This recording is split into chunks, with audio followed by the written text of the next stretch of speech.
as far as I know, there's no company in the world who concurrently manufactures 7 types of slitters. We did not expect a lot of business, and we were very worried as to where we are headed. But we started getting orders, and then they didn't stop. But all these orders were from India, and not from overseas. Time you add capacity, and with the way the packaging industry is growing, so what was okay for you yesterday may not be today because of the category of customers you are supplying to and also the substrates you are slitting. It does appear that we have 30 to 35% of the market share of our addressable market. Europe, typically the European machine manufacturers, the delta in the technology has been becoming smaller and smaller, and there is not much of a difference today. However, the gap in the prices continues or maybe even increases because we are always at the receiving end of the foreign exchange rate, and machines keep getting more and more expensive. And as far as China goes, I have not been following them. They're simply not there in the picture for us because I have heard of some of our customers having tried out Chinese machines, but then they're like horror stories. So I don't think I need to say anything more here. However, we do consider our customer, and by customer, let me be very blunt, we do consider the operator of the machine as our biggest consultant. So when it comes to turret machines, the difference is even more. The machines which come in from Europe are priced about 70% higher than what our prices are. We love to spoil our customers. I see this trend to continue certainly for the next 2 or 3 years because the most conservative of customers have ordered machines with us in the past 6 months.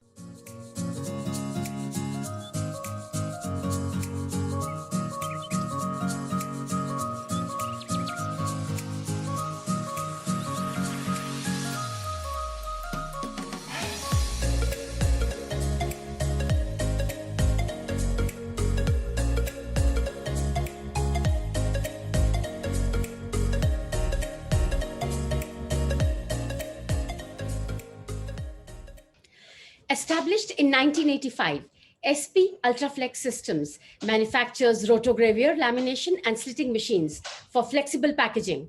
Started exporting to UAE in 92 and supplied the first rotogravure press in 94 and the first solventless laminator in 98.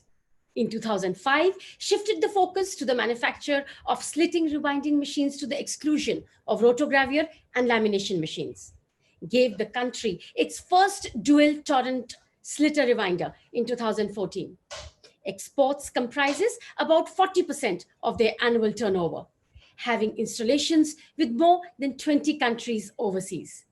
Joining us on the show, ladies and gentlemen, is Mr. Bikku Kohli, Managing Director as SP Ultraflex Systems. Very warm welcome to the show, Insights with Nidhi Verma, Bikkuji. Thank you for having me. Excellent. Bikku, you are the third generation.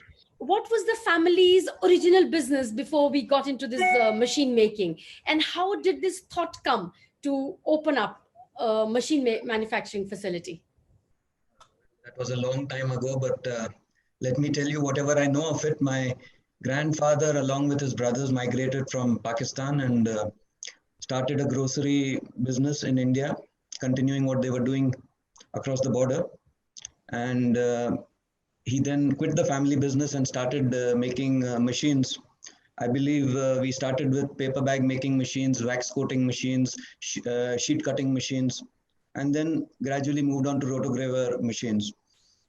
Looking back, I wonder what made my grandfather switch so drastically. And what I can think of is the fact that he was a very intelligent person, and it was his thirst or his desire to do something intellectually stimulating that led him to take this decision.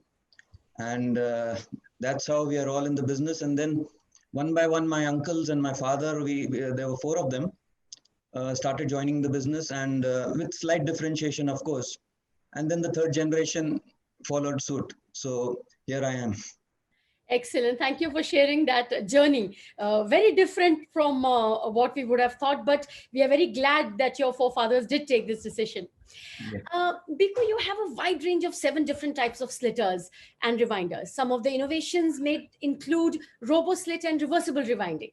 Can you tell our viewers in brief what is the uniqueness in your slitters and rewinders and what of solutions that you provide to the market? Sure. I would like to divide my answer into two parts. One is the why. Why do we have the widest range in the world? When you say 7 slitters, as far as I know, there's no company in the world who concurrently manufactures 7 types of slitters. And now the why is because our intention is to provide to the customers proven and tested models for every conceivable need they have. And we call it standardization through customization. So we have standard models for custom solutions. Now I'll just give you the background behind how we've done this categorization. It is not superficial. It is very thoughtful and there's a lot of thought behind it. Our machines are broadly divided into 2 categories: duplex rewinders and dual turret rewinders. So without getting into what duplex and dual turret are, because I believe widely our audience would be knowing what we're talking about. Now within each of these broad categories, we have different layouts. We have a compact layout and we have a layout in which the unwind, which is the input of the machine, and the cutting section and the rewind section, which is the process part of the machine, are separated. And we have 2 models differing in the manner in which we separate the 2 sections of the machine. So we have 3 layouts within each category, which results in 6 models. And of course, we have a 7th model, which is a dream model, I would say, an operator's delight, where we have everything, the unwind, rewind on one side, leaving the cutting section to be accessed freely by the operator. So this is how we have 7 models. And like I told you, between them, we are able to address the wildest of the requirements of the customers. Excellent. So it's a complete end-to-end solution and your array is full of all options that the customers may ever want. Biko, you supply your slitters to the Middle East and Africa also. Has the percentage of exports in your total revenue, I understand it was 40%, has it increased in the pandemic? Okay. As I look back into the first couple of months of the pandemic, we did not expect a lot of business and we were very worried as to where we are headed. But we started getting orders and then they didn't stop. But all these orders were from India and not from overseas. That's how it started. So in fact, our percentage dropped for the first few months. But in the last 2 or 3 months, we started getting orders from overseas. And as of now, I believe we are back to where we normally are year on year. 40% of our sales are in overseas markets. Oh, that's a very optimistic note that you're back on your year-on-year numbers. Absolutely. Because the slitters are basically required by the flexible packaging companies making laminates and other films. When they install the printing machines, do the machinery suppliers supply slitters, or they come to you or companies who are only providing slitters? How does it work? I'll take you back to your introduction where you mentioned a little bit about our history, the fact that we used to make printing and lamination machines. So we were exactly where some of the companies are today. And I have seen companies who replicated our success stories by taking similar decision and focusing on their core strength. And in fact, these companies who used to make slitters earlier, they discontinued making slitters or continue to make very basic versions of slitters and recommend SP for better machines, more automatic machines, high-speed machines to address very, very typical requirements. They do recommend SP. Having said that, there are some suppliers, some manufacturers who continue to manufacture the entire basket and get into package deals. So yes, we have both types and both philosophies concurrently with each other. Good. Are there any repeat purchases in slitters and rewinders? Oh, absolutely. Because number one, you keep needing slitters every time you add capacity, and with the way the packaging industry is growing, The our reputed customers are expanding on an average, I would say, once in 2 years. So we can look at a customer buying a machine today coming back to us in a couple of years. Not only that, uh, the older machines are often replaced by newer machines, especially I'm talking about older machines of other makes, because as the substrates get thinner and thinner and more delicate, you need better and better machines to handle them. So what was okay for you yesterday may not be today because of the category of customers you are supplying to and also the substrates you are slitting. And of course, we are all looking to become more efficient and expand, grow without adding manpower. So looking at all these things, people are replacing older machines and buying new machines. So between the two types, we get 50% of our business from repeat orders. Oh, that's quite a high volume for the revenue part. Biku, what kind of competition are you facing in India? How many similar slitter producers are there in India, and what is your market share currently? This takes me to our mission statement, which is to present to the converting industry an optimum blend of reliability and affordability, empowering them to get the best value from their investment. So we pride ourselves on being exactly there where you get the best value for your money. And yes, it does become a challenge for our sales team, and it does become a challenge for them to sell machines because our machines are priced significantly higher than our nearest competitor. I would say to the extent of 20 to 25%. But as I tell my people, all you have to do is to prove to your customer that the 25% more you're paying is going to come back to you within so many months. And the moment you do that, your job is done. Oh, that's a good sales pitch. And what is the percentage, your market share in India? See, we do not have very organized data, as you're aware, of our industry, especially when it comes to slitters. But from whatever we have, superficial study we have done, it does appear that we have 30 to 35% of the market share of our addressable market. Understood. What is the delta requirement per annum? Per annum, yes, I have an answer for you there. Again, I'm talking about the target customers we would like to approach. My guess would be about 100 machines a year. And you are giving 35 out of them. Excellent there. Yes. Biku, is there competition in India for slitters from machinery manufacturers from outside India also, maybe from Europe or even from China? Okay, let's take Europe for starters. Now, Europe, typically, the European machine manufacturers, the delta in the technology has been becoming smaller and smaller, and there is not much of a difference today in terms of performance when you buy a machine from us or you buy a machine from the leading suppliers in Europe. One of the reasons here is the fact that we have common vendors for the critical components, and the performance of the machine depends on where you source these critical parts from. And of course, a part which is often missed is how you integrate it with your machine. So it's not simply about picking up something from somewhere and putting it on your machine. It's also about integrating it with the other components of your machine and ensuring that everything runs in harmony and gives you the desired output. So yeah, coming back to your question, as I said, the gap in terms of technology is barely visible or perceptible today. However, the gap in the prices continues or maybe even increases because we are always at the receiving end of the foreign exchange rate, and machines keep getting more and more expensive. And I think that's about Europe.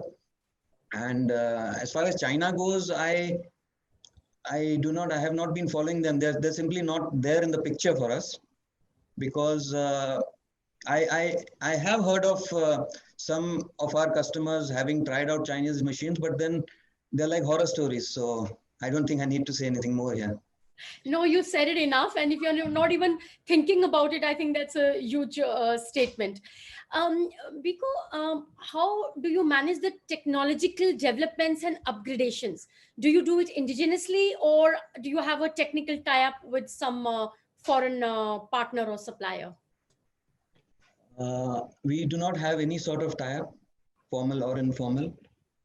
However, we do consider our customer, and by customer, let me be very blunt, we do consider the operator of the machine as our biggest consultant, and we have no fees to pay to him. We don't have to pay anything to him. We just have to lend him a patient ear, and he will keep on coming to you with recommendations. And all you have to do is to take them to your design department, be it your sales team or your service team, who are exposed to these people, to your customers, to the users of the machine, get in the information, get in the requests, and then get after the design and have them implemented. Wonderful. I think you've given us a golden learning there for myself also, that you go to the person who's actually operating your machine. Absolutely. It's the operator who's buying your machine at the end of the day. It's not the CEO sitting on top. It's the operator who's buying the machine. Coming back to my earlier question, how do the European machines, the slitters, compare on the price front with the SP? They are priced on an average, if you ask me, between 20 to 30% more than our equivalent or comparable configuration. However, I'm sorry to interrupt. Let me add here that when we are asked for more automation levels, we are able to implement that additional level of automation at a much lower price than the European counterparts. Wonderful. So that's a huge price difference. And for such a price sensitive market like India, everyone says that all the foreign machinery manufacturers always make a comment that India is a very price sensitive market. So like when you talk about turret machines are more advanced machines. And as you may be aware, we've been making them for the last 6 years. Yes. And the next company to get into turret machines got into it about 6 months ago. So we had a head start of more than 5 years, in which time we've supplied 30 machines. We're supplying another 10 machines this year. So when it comes to turret machines, the difference is even more. The machines which come in from Europe are priced about 70% higher than what our prices are.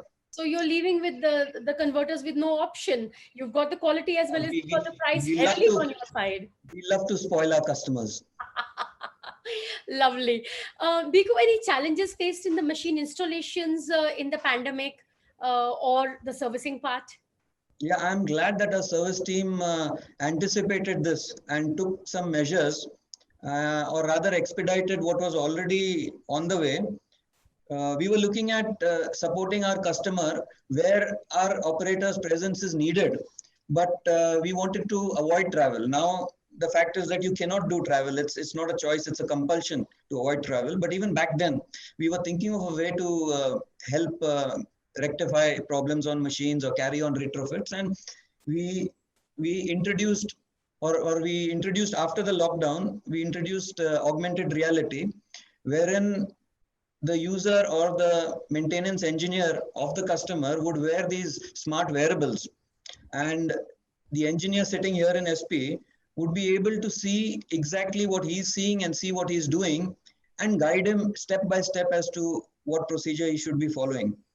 So the problems in machines are at this level. When you're talking about a good manufacturer, we leave aside the mechanicals. We assume that mechanicals are going to be fine. But the problems are more in the field of automation. And again, automation, we have software and hardware. So software is taken care of by having modem support. So you can make changes in the program, update, upgrade, sitting here. But again, when it comes to hardware replacement, that's where the smart wearables come in. So we address that part as well. And we have carried out a couple of such interventions, not only in India, but also in the UAE. And it was really smooth. Excellent. So you were already ahead of the curve. Yes. Bikku, how do you see the Indian flexible market going forward? Has the sentiment come back? Because you would know from the orders that you're getting and your order book status.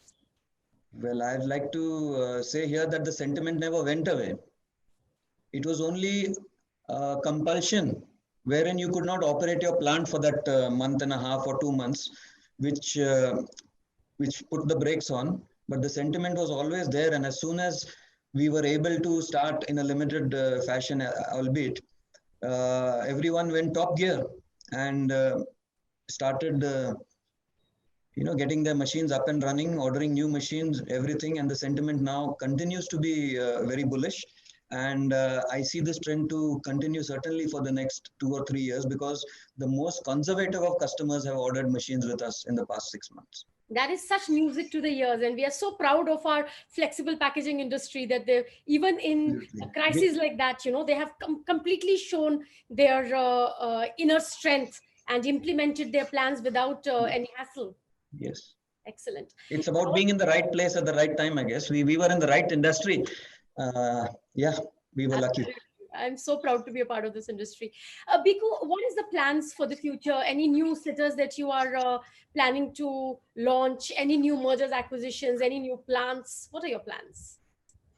I'll approach your question backwards. When you talk about mergers, acquisitions, or extending your product line, strict no, because our move back in 2005 has strengthened our belief that it's all about focus. Do not dilute it. Do what you do best. Do more of it is what we are going to be doing. Yes, you're talking about new machines. We have recently launched a new machine where we have automized the entire setup process, because we talk about speed, we talk about rewind changeovers, we talk about productivity, but we ignore the user friendliness quotient of a machine, which is really important today. The kind of operators that we have today and the kind of operators we are expecting to get down the line, we need machines which can set themselves up, so to say. So like on a printing machine, you have to set the register color by color, 1 color, 2 color, 3 color.